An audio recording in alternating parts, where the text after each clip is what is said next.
کسی کی میٹھی باتوں کا یہ مطلب ہرگز نہیں ہوتا کہ آپ اس کے لیے خاص ہیں۔ بعض اوقات کبوتر کو کھلانے کے لیے نہیں بلکہ پکڑنے کے لیے بھی دانہ ڈالا جاتا ہے۔ اگر تم اپنے رب پر بھروسہ رکھتے ہو تو یہ بھی جان لو کہ تمہارا رب اس بھروسے کو کبھی ٹوٹنے نہیں دے گا۔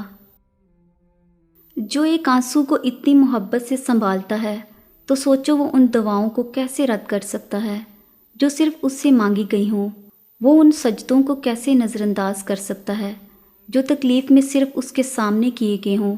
وہ سب دیکھنے اور جاننے والا ہے، اس کی نظر ہر چیز پر ہے۔ بس تم ذرا سی دیری پہ دل چھوٹا نہ کرنا، مایوس مت ہو جانا۔ بہترین لوگ بہترین نیت رکھتے ہیں جس کی وجہ سے اللہ تعالیٰ ان کے تمام کاموں کو سنوار دیتا ہے، اور جس کام کو رب سنوار دے اسے کوئی بندہ کیسے بگاڑ سکتا ہے۔ جب کوئی کام تمہاری مرضی کے مطابق ہو جائے تو شکر ادا کرو کہ اللہ نے تمہاری مرضی کو اتنی اہمیت دی، اور اگر تمہاری مرضی کے خلاف ہو تو اور زیادہ شکر ادا کرو کہ اب وہ اللہ کی مرضی سے ہوگا جو ہماری مرضی سے بہتر اور بہت افضل ہے۔ ہو سکتا ہے ہمارے رب نے ہمارے لیے سمندر لکھا ہو اور ہم ایک قطرے کے لیے ضد کر رہے ہوں، سو بہتر ہے کہ صبر کرو۔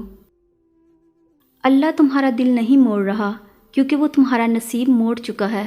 جن دعاؤں پہ تم وسوسوں میں پڑے ہو اللہ تو وہ دعائیں پہلے سے ہی قبول کر چکا ہے۔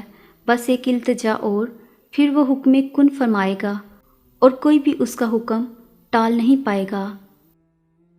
تمہاری ایک دعا تمہیں کہاں سے کہاں لے جا سکتی ہے۔ اگر تمہیں اس بات کا ذرا سا بھی اندازہ ہو جائے تو تم اپنی کوئی بھی سانس دعا سے خالی نہ جانے دو۔ دعائیں کبھی بھی رد نہیں کی جاتی، بس دعاؤں کی قبولیت کا وقت مختلف ہوتا ہے، تو تمہیں صبر کرنا ہے اس وقت کے آنے تک، اور یقین رکھنا ہے کہ جو بھی آئے گا تمہارے حق میں بہترین آئے گا۔ جب وہ کسی کام کے ہونے کا سوچ لیتا ہے تو وہ اس کام کے مکمل ہونے کا اشارہ کر دیتا ہے، بس پھر جو ممکن ہو اور جو ناممکن ہو سب ہو جاتا ہے، اور تمہارا رب بہترین خفیہ تدبیر کرنے والوں میں سے ہے۔ اگر کوئی محبت کرنے والا شخص آپ پر غصہ کرنا چھوڑ دے تو سمجھ جاؤ تم اپنی اہمیت اس کی نظر میں کھو چکے ہو۔ کامیاب لوگ اپنے ہونٹوں پر دو چیزیں رکھتے ہیں، خاموشی اور مسکراہٹ۔ خاموشی مسائل سے دور رہنے کے لیے، مسکراہٹ مسائل کے حل کے لیے۔ لوگوں کے بدلے ہوئے مزاج ہی تو ہمیں انسان بناتے ہیں، ورنہ تو ہم سمجھ ہی نہ پائیں کہ زندگی کتنی مشکل ہے۔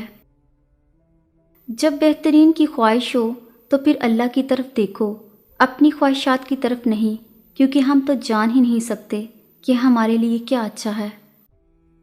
آغاز میں اللہ کچھ چیزیں مشکل ضرور بناتا ہے، مگر اختتام وہ ہمیشہ ویسا ہی کرتا ہے جیسا تم چاہتے ہو۔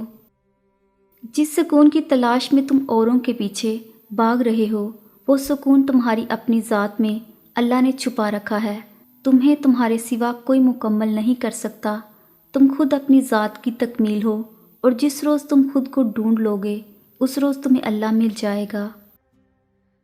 کبھی کبھی دل کے ٹوٹنے کی آواز اتنی بے آواز ہوتی ہے کہ جو دل کے قریب ہوتے ہیں وہ بھی نہیں سن پاتے، لیکن جو شارک سے بھی زیادہ قریب ہے وہ خوب جانتا ہے۔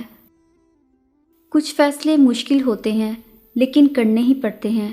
اپنے آپ کو ایک دفعہ توڑ کر جوڑ لیں، بس پھر ہر پل مرنا نہیں پڑے گا، سکون سا اندر بس جائے گا، سب ٹھیک ہو جائے گا۔ سر اٹھا کر رب سے نہ ملنے والی چیزوں کا تقاضا کرنے سے پہلے سر جھکا کر رب سے ملنے والی نعمتوں کا شکر ادا کرنا بہتر ہے۔ زندگی ہمیشہ کچھ نیا دکھائے گی، کبھی ہنسائے گی کبھی رلائے گی، اس پر مت بھروسہ رکھنا، یہ زندگی ہے، نہ جانے کس موڑ پر اکیلے چھوڑ جائے گی۔ جھوٹ بول کر بھروسہ توڑنے سے بہتر ہے سچ بول کر رشتہ توڑ لیا جائے، کیونکہ رشتہ دوبارہ جڑ سکتا ہے مگر بھروسہ نہیں۔ اگر تہجد میں کوئی خاص بات نہ ہوتی تو اللہ کیوں تہجد پڑھنے والوں کے لیے پہلے آسمان پر آتا، صرف یہ پوچھنے کے لیے کہ انہیں کیا چاہیے۔ اللہ ان کی دعائیں 7 آسمانوں کے پار سے بھی سن سکتا ہے، لیکن پھر بھی اللہ ان سے ملاقات کے لیے تشریف لاتا ہے۔ تو جیسے اللہ نے تہجد کو باقی نمازوں سے جدا رکھا ہے، ویسے ہی اس نے تہجد پڑھنے والوں کو بھی سب سے جدا رکھا ہے۔ اللہ تہجد پڑھنے والوں کو سب سے خاص رکھتا ہے اور ان کے لیے ایسے معجزے ہیں جو کسی کے لیے نہیں۔ اب اللہ 7ویں سے پہلے آسمان پر اپنے بندوں کو خالی ہاتھ لٹانے تھوڑی نہ آتا ہے۔ اللہ کو وہ انسان بہت پسند ہے جو اپنی جوانی اللہ کی عبادت میں گزارتا ہے۔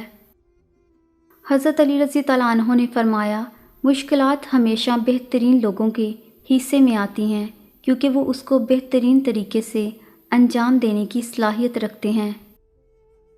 اور جب توکل کرو تو یہ مت سوچو کہ جو مانگا ہے وہ ملے گا کیسے، بلکہ انتظار کرو کہ جو مانگا ہے وہ ہر حال میں ملے گا، کب اور کیسے اس بات کا فیصلہ وسیلے بنانے والے پہ چھوڑ دو۔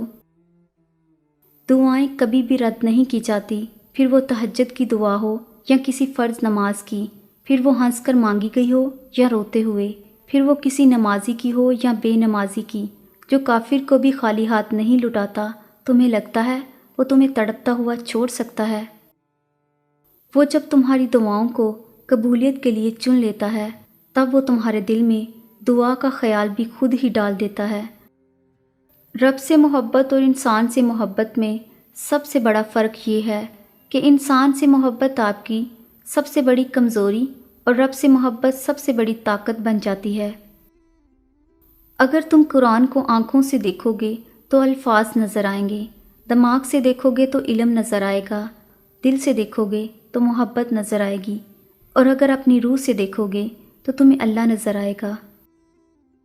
اللہ تمہیں تب تک توڑتا ہے جب تک تم اس سے جڑ نہیں جاتے، وہ تمہیں تب تک بے سکون رکھتا ہے جب تک تم اپنا سکون اس میں تلاش نہیں کر لیتے، وہ تب تک تمہیں عارضی محبتوں کی طلب لگائے رکھتا ہے جب تک تم اس کی محبت کی پہچان نہیں کر لیتے۔ اللہ سے مانگو، پھر مانگو اور مانگتے رہو، وہ دے گا، صرف وہی دے گا کیونکہ بس وہی دے سکتا ہے۔ وہ پہلے تمہیں چنتا ہے، پھر ایک ایک کر کے اسباب بناتا ہے، پھر تمہیں ایک ہی جھٹکے میں یوں اپنے قریب کر لیتا ہے کہ صدیوں کا فاصلہ چند لمحوں میں سمٹ آتا ہے۔ 3 نیکیاں جن کے کرنے سے قیامت کے دن عرش کا سایہ نصیب ہوگا: ٹوٹے ہوئے رشتوں کو جوڑنا، دل نہ چاہتے ہوئے بھی معاف کرنا، کسی کے گناہ کا پردہ رکھنا۔ جو ہو رہا ہے اسے ہونے دو، تمہارے رب نے تمہاری سوچ سے بہتر تمہارے لیے سوچ رکھا ہے۔ آپ کے ہی ہاتھوں ٹوٹی ہوئی عورت اگر دوبارہ آپ کے لیے دل کا دروازہ کھول دے تو یقین مانیے اس سے بہادر شخص دنیا میں کوئی ہو ہی نہیں سکتا۔ رسول اللہ صلی اللہ علیہ وآلہ وسلم نے ارشاد فرمایا، جو بندہ بھی رات کو باوضو سوئے پھر رات میں اچانک اس کی آنکھ کھلے، اس وقت وہ دنیا یا آخرت کی جو چیز بھی مانگے گا اللہ تعالیٰ اسے ضرور عطا فرمائیں گے۔